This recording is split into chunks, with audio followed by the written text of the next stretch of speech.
U najnovšem vydanju televizijného magazína budeme emitovať príloh o naštívi delegácie Európskej únii i Prešovského samoupravného kraju zo Slovackej nacionalnomu sovitu Rusnacoh. Porihtali sme i príloh o socijalnej karti opštiny Žabelj i pomoci, ktorú donatore zo inozemstva obezpečali za chudobných zo Ďurďova.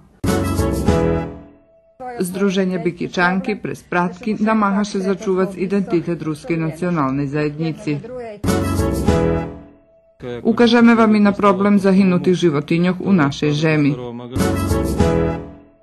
Zo sporta budeme emitovať zvit zo zročnej schádzky Sportského društva Rusin u ruskim Keresture.